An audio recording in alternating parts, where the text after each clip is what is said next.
Okay, guys, so I have a story about how I had a broken foot for 3 months and still ran and worked out every single day without even knowing that I had a broken foot.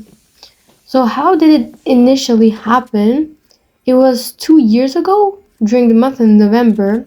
I went to play soccer with some friends and I didn't have any shoes, so I just played with socks like we usually do. It's either we play with socks and the other players play with like flat shoes to not hurt anyone. And one guy came, I didn't know him, and he played American football. He wasn't a soccer player or anything, but we were like, all right, come play with us. But this guy, delusional, was wearing cleats when everyone was in socks or flat shoes. But we didn't know.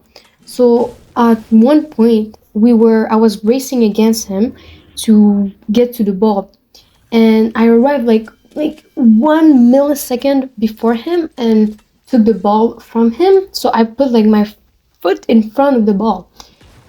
And this guy, he was 3 times my weight. We were running at full speed and he had cleats on and he just completely crushed my foot. Like he stepped on my foot, he crushed it. It hurt it during the impact, but after that, I didn't feel anything. It was very weird. My foot was completely blue, purple. It was swelled. It was like 2 times the size, and my socks were completely ripped. We sit down, and my friends were freaking out. Like they never saw such a severe injury, but I didn't feel anything. I guess it was because of the adrenaline. So I just sat down and just actually went back to play. But to go back home was very hard. I had to walk 20 minutes. In shoes, it was impossible because my foot was, like I said, it was 2 times its size. It couldn't fit and it hurted. So I put slippers on and managed to go back home. And I don't know why, didn't really think much of it and just tried to heal it myself. So I would put ice on it, would put it in cold ice water and then in very hot water and then back to cold water. This helps to heal injuries. So I was doing this and I was doing massages, putting cream on, putting bandages on, doing some stretches, everything I could do to heal it because I thought it was just gonna heal itself. But the problem also is that I was training 3 times a day, every day. Literally, I would run every day, do a soccer practice, and do a workout session at the gym. So I was putting a lot of stress on my foot, and it would hurt during the whole workout. But after the workout, I would just try to recover and did some, like I said, some quick healing treatments, and it would help. It wouldn't hurt anymore. But then every time I was training, it would hurt again, and I just thought because I was training that it was hurting. I didn't think about a worse scenario. For about 3 to 4 months, I would train 3 times a day, and during weekends, maybe 4 times a day, because I was overtraining like crazy. It was during winter too, so when I would run on uneven surfaces, which would make my pain worse. And it was so bad, it would hurt so much, and it was so swollen and big that I couldn't put it in my shoes. So I started just wearing slippers everywhere. So we were during the month of December, January, February, and I would be wearing slippers outside just because of how much it hurted. It was stupid from my part to not seek help from the beginning, but I don't know, I just didn't believe it was bad. But then 3 to 4 months in, I was running because after school I would run to my gym, do my workout, run back.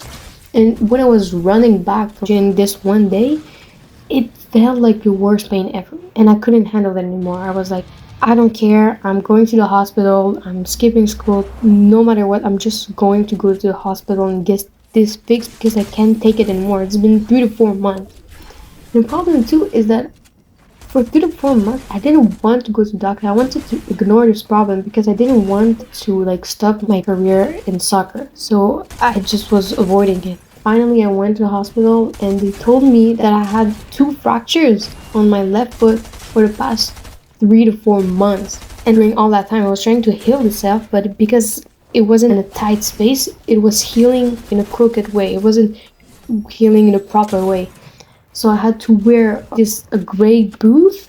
I forgot the name, but I'm gonna put it on the screen. But anyways, I had to wear it for the next 4 to 6 weeks, I think, something like that. And it just devastated me because I thought like it would end, like I said, my soccer career that I had at that time. Because I thought that, everyone was going to improve, it was training during all that time, and I wasn't doing anything. So even when I had this boot on my foot, it was during March, so I would try and go outside and just sit on the grass and juggle with one foot. Or I was trying to do some shots, but it was very hard because I didn't have a leg to support myself on when I was kicking, so it didn't really work. But I tried everything. I trained my upper body with weights and all this, but I couldn't run or anything like that. But I really remember that it was the worst pain I've ever had. And I was enduring it every day for about 4 months. Imagine having a broken foot and working out 3 times a day, doing leg days every day and having soccer practice. It was enormous strain on my feet. There's this thing that I've heard and read a lot about is that you can overcome physical pain with mental strength. And it was literally this. I was just always thinking to myself, like, don't be weak, just go work out. It's nothing, it's just temporary pain, you're gonna heal, but like can't last forever. So I think what really helped me to go through it was just my mental strength. Just always denying it and just going to work out, work out, work out. But one time I just couldn't take it anymore, and yeah. So that was my story about how I had a broken foot for about 4 months before seeking help, and I was training every day, 3 times a day. So let me know if any of you had a similar experience because I would be interested to know about it. So comment down below, let me know. And again, thank you for listening, for watching, and see you in the next video.